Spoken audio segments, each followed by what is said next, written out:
Good evening, ladies and gentlemen. Welcome to the Map for Life chat show. And we've got a wonderful program lined up. We've got a man from Ikopo. And if anybody around the world has heard of Alan Paton and Cry, My Beloved Country, that's where he comes from. And that's where the book is all about. And I was just doing some research on it, and I discovered that our Chief Justice, Ray Zondo, also comes from Ikopo, but the guy we've got today is the man from there, and it's Terence Ogle, who went to school there, matriculated there, and then went to Natal University, where he completed a BCom specializing in IT, economics, and business admin. But like Alan Paton, he's passionate about impacting the lives of fellow South Africans, and he's a man who's been around and is a coach and a mentor to so many people. And I'm just looking forward to the night. And he's going to talk about things that he says he's not really qualified to do, other than that he really is qualified by experience. And tonight he's going to talk to us about living a balanced life.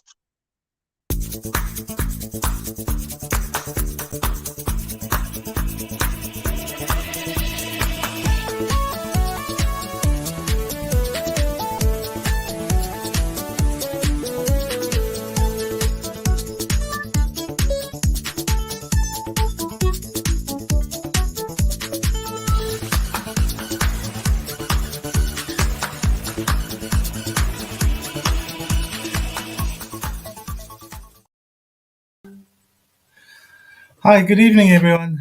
I'm really excited to be with you today. I'm looking forward to sharing some of my insights with you. And Peter, thank you for that introduction. I did have a wonderful childhood in the rolling hills of Ikopo. I remember them very fondly. So thank you for that. So as Peter mentioned, my topic for today is living a balanced life. And I want to begin with two disclaimers. One is that I am not an engineer. And so if I speak of motor vehicles and how they work, I do it out of purely my experience and the little research that I have done. I'm also not a physician. I'm not a neurologist. I'm not a psychologist either. So when I speak about the mind, when I speak about the soul and the body, I'm not speaking out of my professional background, but also out of my experience and the research that I've done over the years.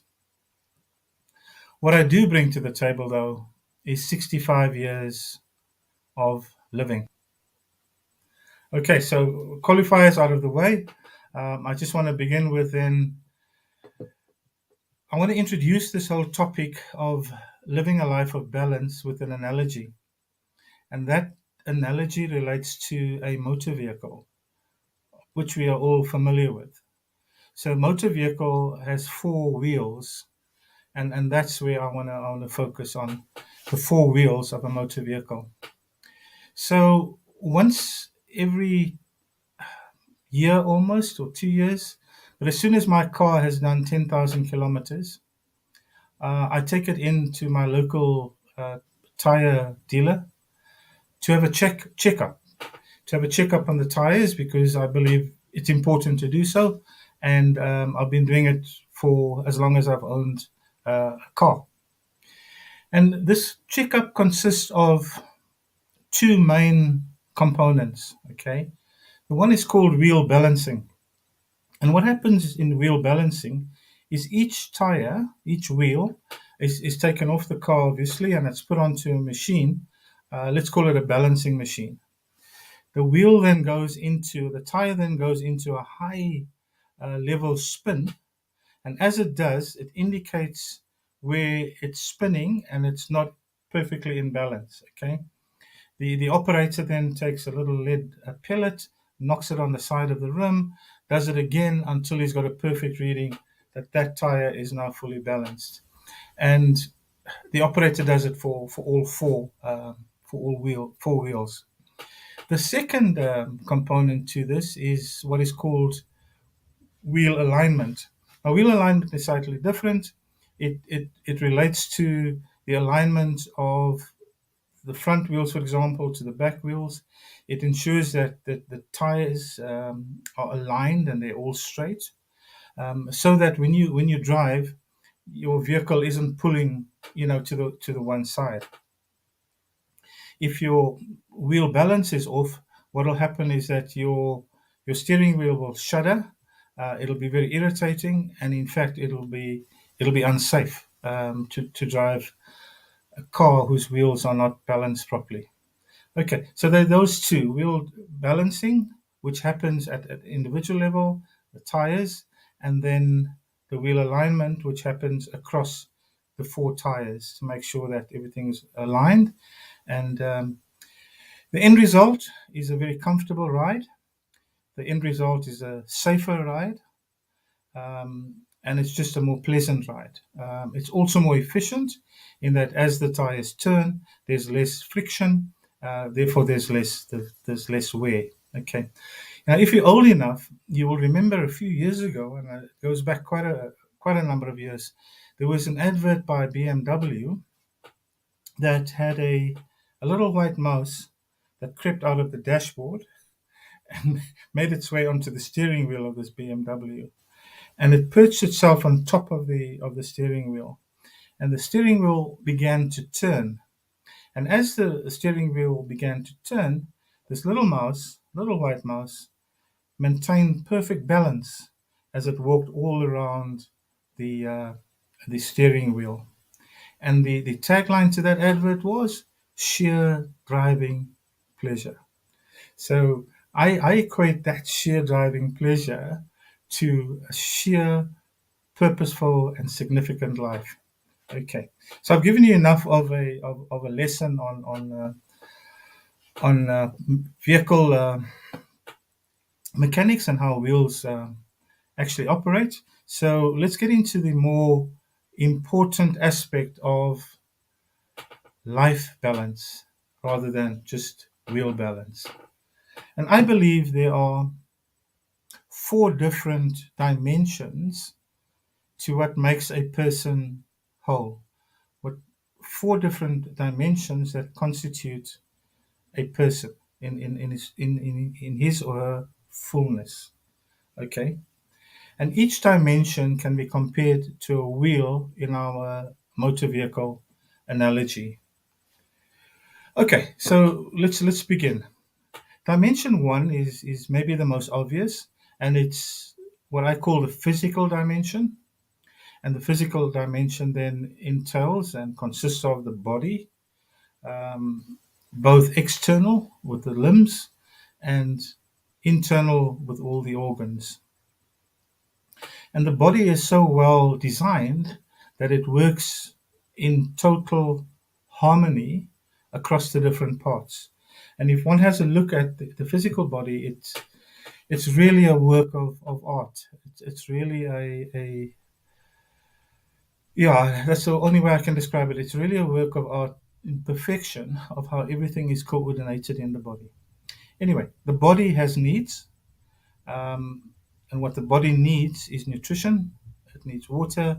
It needs oxygen. It also needs exercise. Okay, so it's on us to make sure that our bodies are well looked after, the bodies are well cared for, and that the body in itself is fully and well balanced. And if it's not, we know that there's other parts of who we are, other dimensions that will be impacted. So, for example, if I've broken a leg, my mobility is restricted. I could probably feel depressed, and that could actually make me ill. So it could affect me mentally. The fact that I'm physically have a challenge could affect me mentally, and vice versa. Okay, but as I go through the different dimensions, I'll cover that. So I just want to stress three things around the body. One, as I said, our bodies are engineering marvels, intricately and perfectly put together. The state of our bodies, as I said, impacts the state of the other three dimensions of who we are, and vice versa. And in taking care of our bodies, we need to have a balanced approach, because even the good things, right, that we do to our bodies, if done in excess, could be harmful. Exercising in excess of what our bodies can handle, for example, could injure us and ultimately be harmful to us. So the idea is to do whatever we do to take care of our bodies, but do that in moderation and not in excess. Okay, dimension number two. Dimension number two is what I call the mental dimension. And this one has to do with the mind, with the brain as an organ, and the mind as the thinking process. Okay. So here is where we think, we choose, we make decisions. Okay. What we do here impacts and affects other dimensions as well. Okay. Recently, there was a talk given on this particular show of as you become what you think. Okay. So if we think positively, that's where we'll end up as positive people. If we think negatively, that's where we'll end up as negative people. So it's very important to understand how we take care of our minds, what we feed our minds, and also how we keep our minds fit. And you might wonder, well, how do you keep your mind fit? Well, you can. And you can do that by engaging in reading intellectual books, by listening to people, by participating in shows such as this, where there's information given to you that's valuable that you can use in life. That's all about strengthening your mind and your thought processes. I think everybody would agree that mental health is critical to our overall well-being. Okay, so that's the second dimension. The third dimension I relate to as the dimension of emotions. And this really has to do with the soul. And I know the soul is something that maybe is not that well understood, but for the purposes of this talk, um, to me, the soul represents the place where meaningful relationships emerge from. And these relationships are relationships of one to another. Okay. So it's the need, for example, to love and to be loved. It's the need to feel you belong. Okay. And the soul is often represented as a heart. Okay. And reflects in many ways our personalities. So when we hear saying such as he's got a big heart, he's got a soft heart. Those are all emotions that I believe are related to the dimension that we call the soul. Okay, and you might ask, well, then, okay, how do you take care of your soul? Your soul, our souls, in many cases, are fed by our thoughts. Okay, and what we think affects us at a soul level as well. So, for example, if we think that we're entering into a dangerous situation, right? So immediately our bodies react. Our mind sends a message to the fact that, there's fear, there's danger, and our souls immediately become fearful. And it triggers off a set of reactions at the soul level. Okay. So it's important that what we feed our souls again is positive, that it's uplifting, that it's not depressing, and it's not something that drags us down at that particular level and at that particular dimension.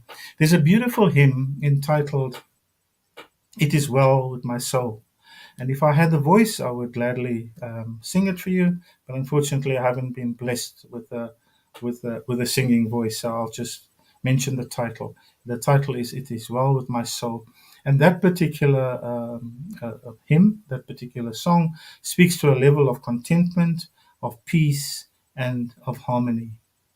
So, living a balanced life in this particular dimension seeks out harmony and peace. And then the last dimension, the dimension 4, is perhaps the most complicated and maybe the least understood. So dimension 4 is the spiritual dimension. Now, often the spirit and the soul are spoken to in the same breath. They are seen as the same thing. They aren't. The commonality between spirit and soul is that soul is steeped in relationships, and so is spirit. But the relationships that spirit is steeped in is a relationship between oneself and a deity, a God, bigger, okay, and outside of ourselves. And I believe that every one of us is born or wired with that desire to connect to someone or something bigger and outside of ourselves. So, from a Christian standpoint, that would be a Christian, myself, connecting to God, right? And having that relationship with God at a spiritual level. Okay. So that's that dimension. But equally over other religions, I also believe that there is that desire and there is that connection. So, for example, if you're Muslim, that connection would be to Allah. If you're Hindu, it would be to Krishna. If you're a Buddhist, it would be to Buddha, etc. And some people even connect then to what they call the universe, and they have a certain view of the universe. Some connect to what they call source, which is like linked to the universe. But be whatever it is, okay, there is this need, and there's this dimension of human beings that is spiritual. Okay. So, how does one nurture the spiritual dimension? Okay. So, the spiritual dimension is nurtured through practices such as worship, such as prayer, by reading God's word. Okay. And other religions have similar practices of worship, of prayer, and of just connecting with this deity outside of themselves as individuals. And then just one last point I want to make on the spiritual dimension. And I know this might be controversial, right? And I'm open to discussions and different views on this particular one. But I guess in this forum, one can be controversial. I'm willing to listen and to learn and to change my thinking on this one.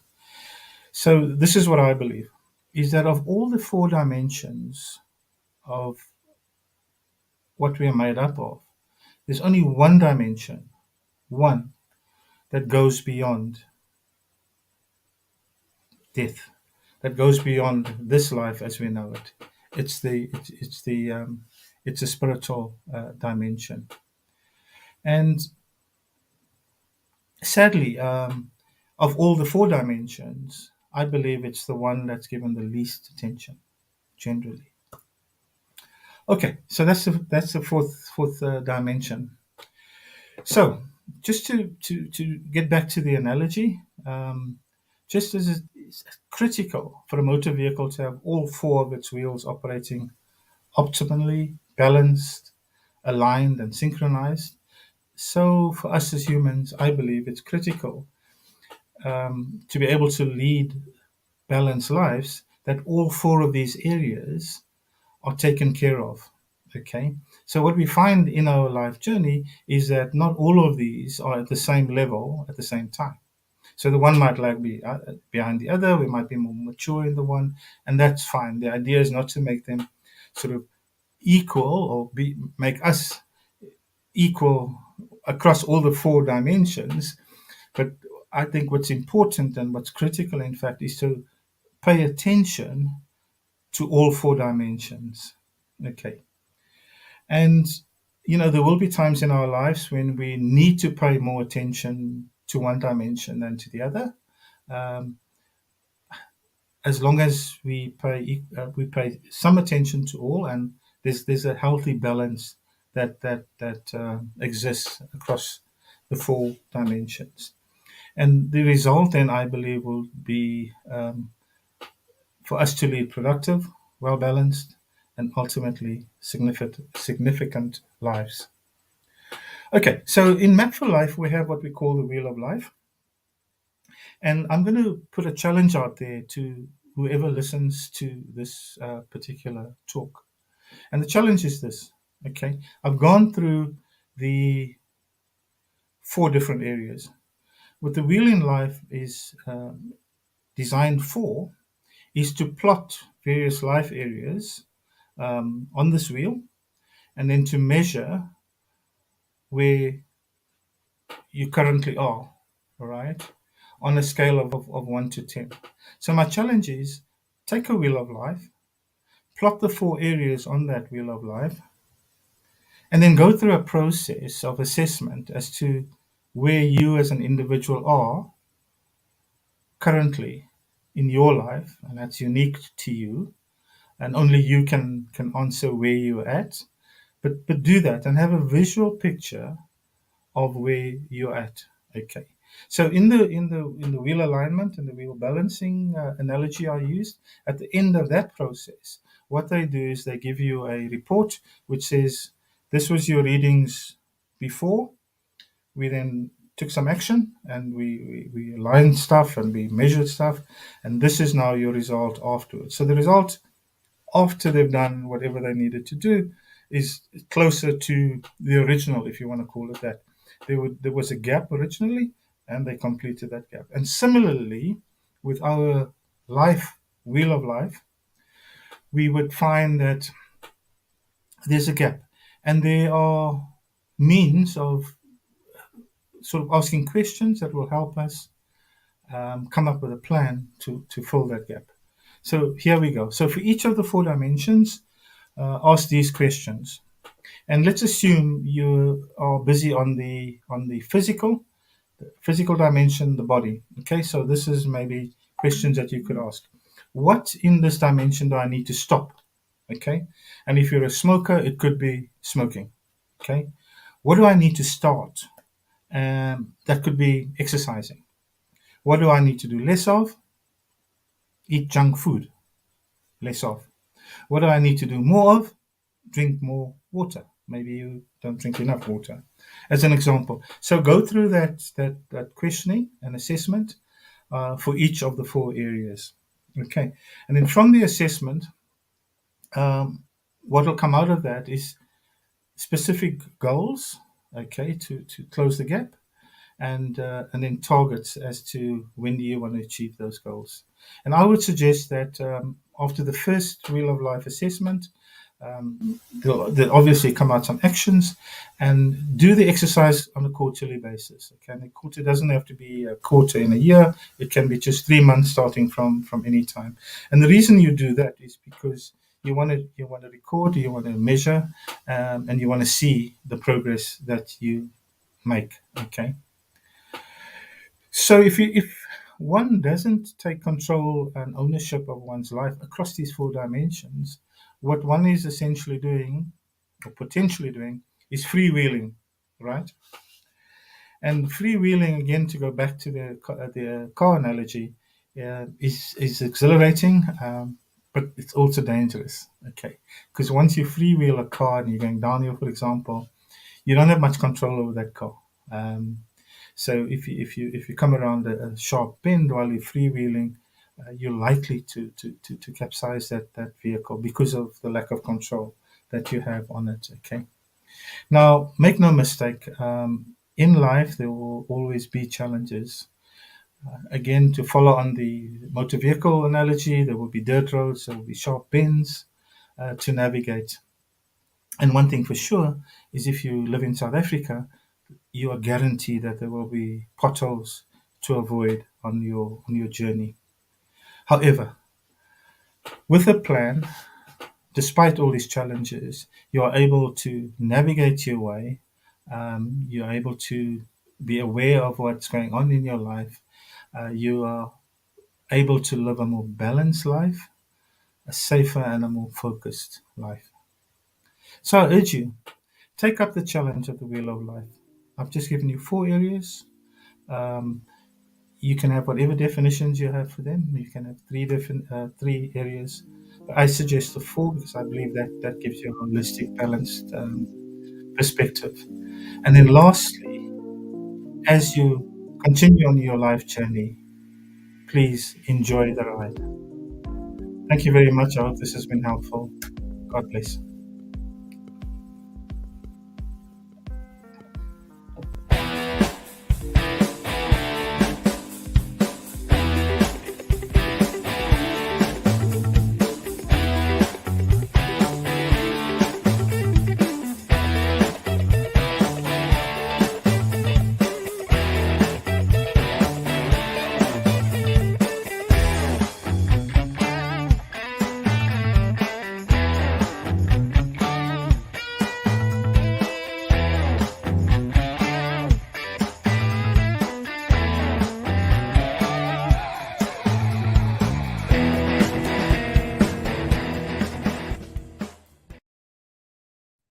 Thank you, Terence. That was wonderful. And I think it is so important that we stop and that we consider these aspects. And tonight we've got a very special guest on the panel, and it is a one-time Speaker of the House of Assemblies, Gwen Mahlangu. And I'm looking forward to talking to her and how she achieved balance in her life. You can imagine being the Speaker of the House and the duties and the responsibilities that she had. So easy to get so caught up in them that we forget about other areas of our life. Terence spoke about just 4 areas, but I think allied to those 4 areas, we could take it a little further and we bring in things like, he spoke about relationships and things like family, that type of thing. And so often we can get caught up and neglect areas of life, and we get totally out of balance. And I'm looking forward to talking to Gwen to ask her how she's gone about and leading a balanced life. Welcome, Gwen. Would you like to just tell us about how you balanced your life between your personal and business duties and responsibilities? Good evening. Am I audible? Yes, you're coming through perfectly, Gwen. Great.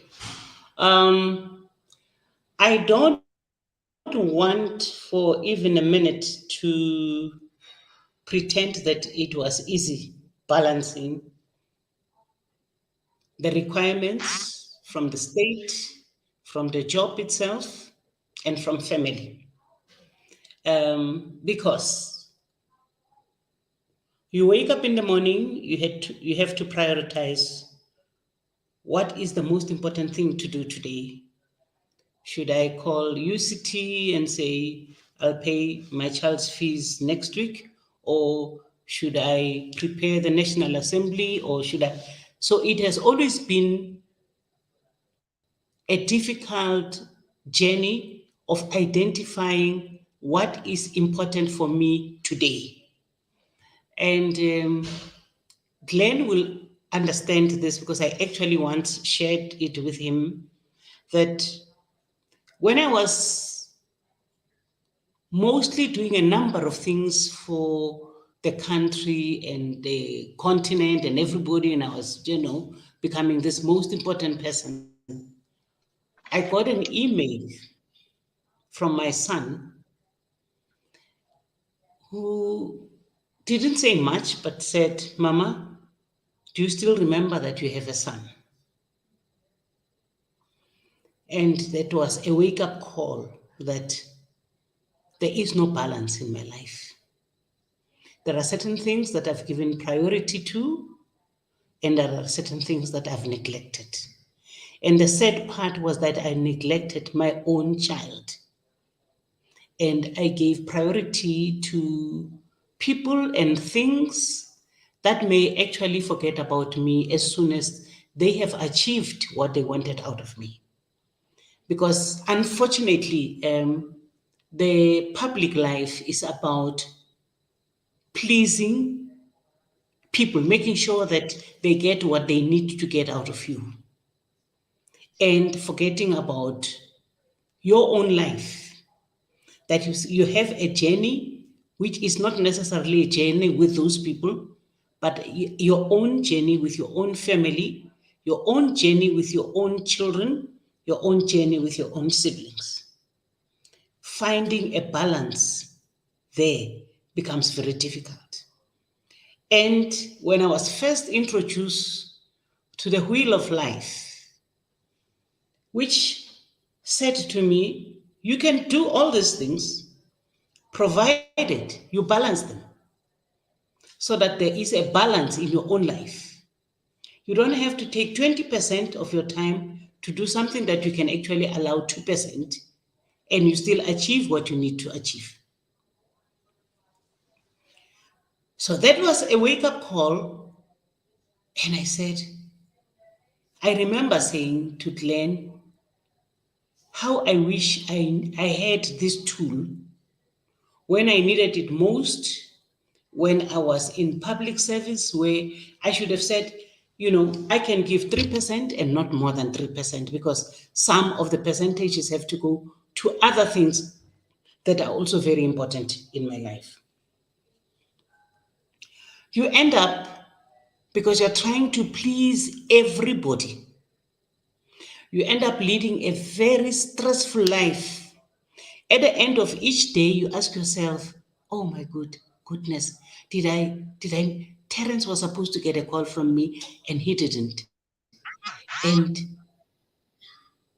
what am I supposed to do now? Okay, next morning, I'm going to make sure that I prioritize him. But what he needed was an answer yesterday, not today, or not tomorrow. And because you end up undermining certain priorities that you should have actually concentrated on, because you're trying, especially in public life, I know that because I've been there for more than 20 years. You want to please everybody.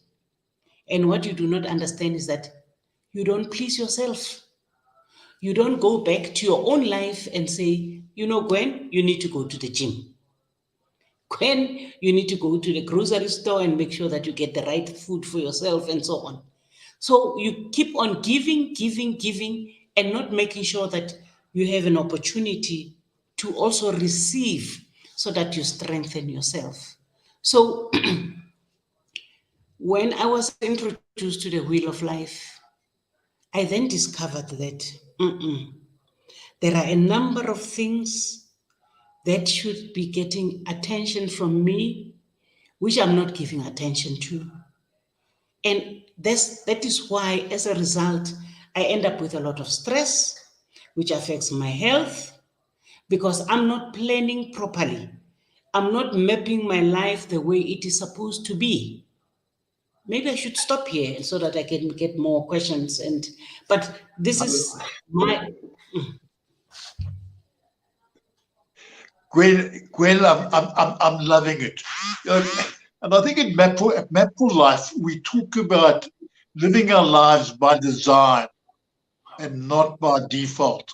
It's so wonderful to hear you talk like this, and you talking from your own personal experiences, how you've lived a very public life, but you get caught up in it, and even though a lot of it is designed, you wind up by default missing out on some of those areas that Terence spoke about. What are you doing about the mind and the soul and the spirit? And would you like to just pass comment on those? Terence went into the spiritual dimensions. Yes. And there are times that we give so much of ourselves and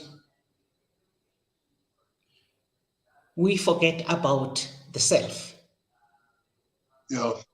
That I also need to be nourished. I also need to be strengthened. I also need to be emotionally supported to be able to take the next step. Yes. But yes.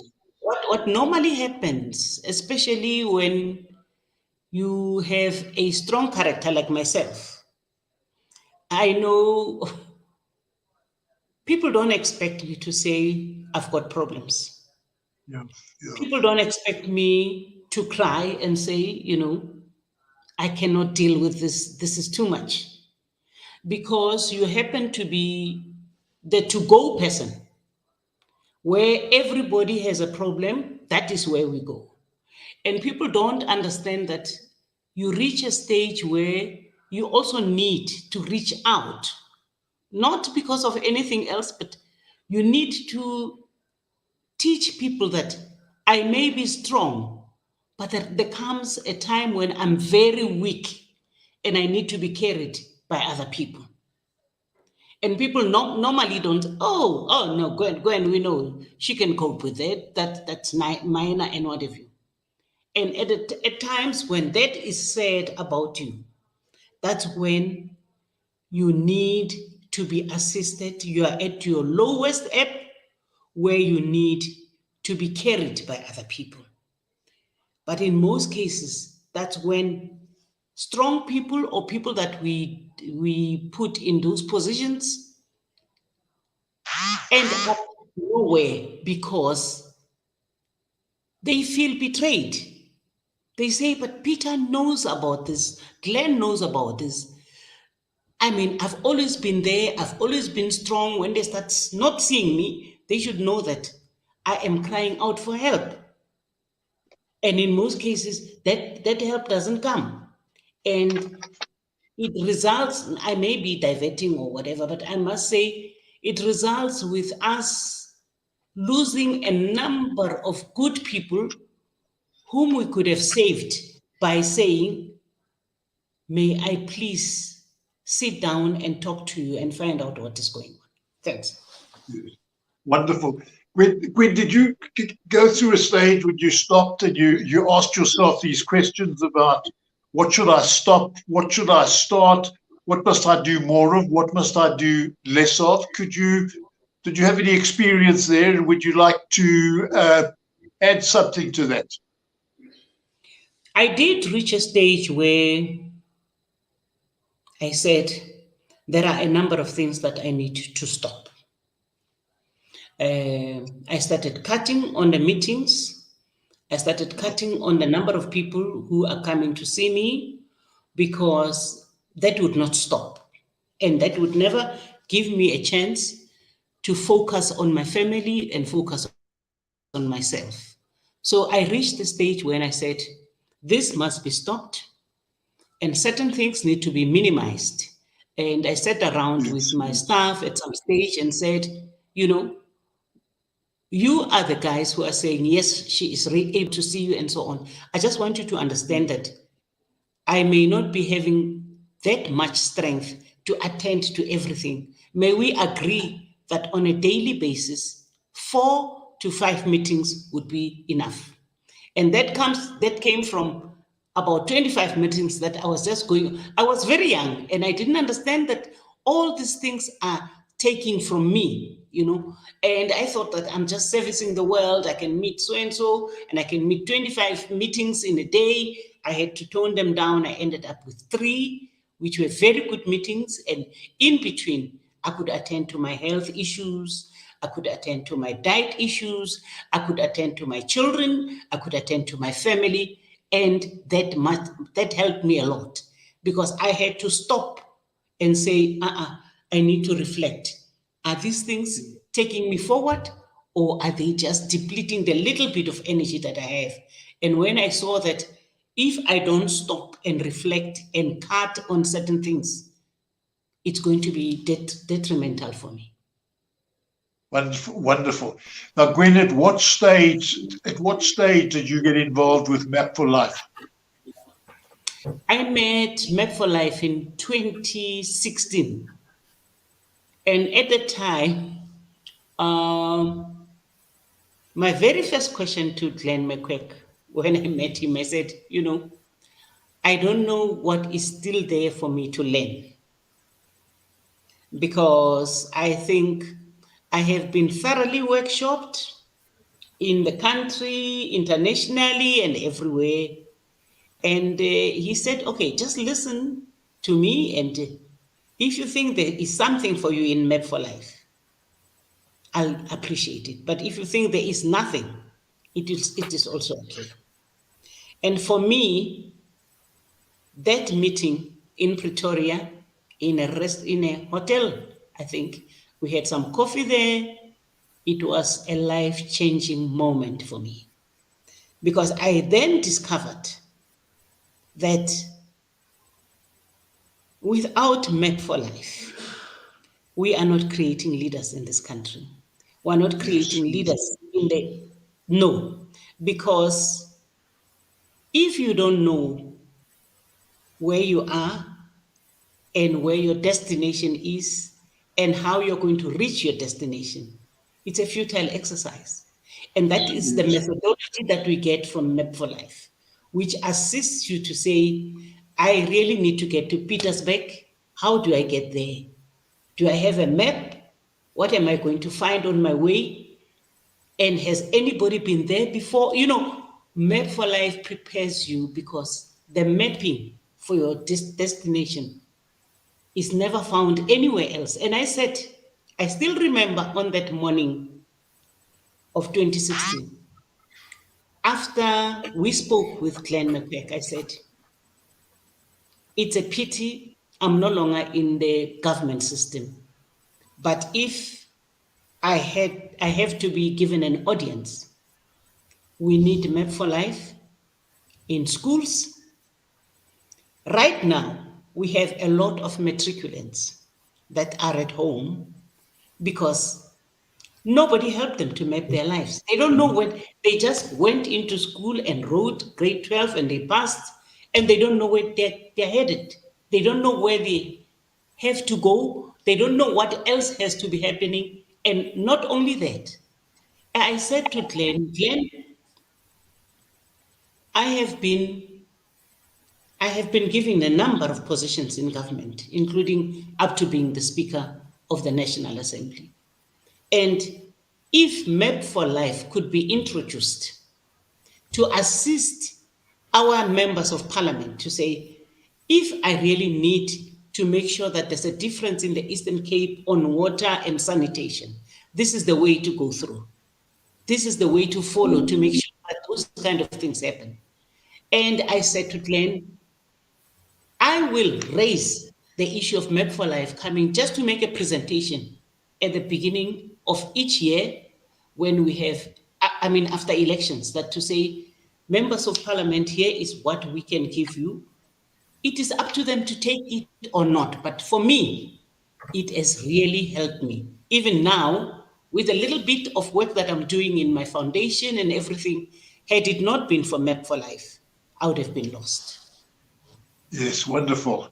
Wonderful. Now, I'm glad that Terence has come back to join us, because Terence is involved with an organization called Shine. And Shine, sadly, is only operating in Boksburg, but they're doing with the grade 12s, if I'm not mistaken, Terence, exactly what Gwen's talking about. Terence, would you like to just tell us what Shine's all about? Yeah, so Shine. Thanks, Peter, and hi again, Gwen. So Shine is a NGO, NPO. It stands for Serving Humanity in Need Everywhere. That's the acronym, and we've been around for about 8 years now. Yeah, in on the East Rand, and we are connected to two schools in the local community. And at the one school, we do a literacy program, starting right down from the grade zeros or grade R's or whatever you call it, little 6 and 7 and 8-year-olds. I believe literacy is the firm foundation for education going forward. Without the ability to read and write, it's just going to be very difficult, if not impossible, for them to achieve.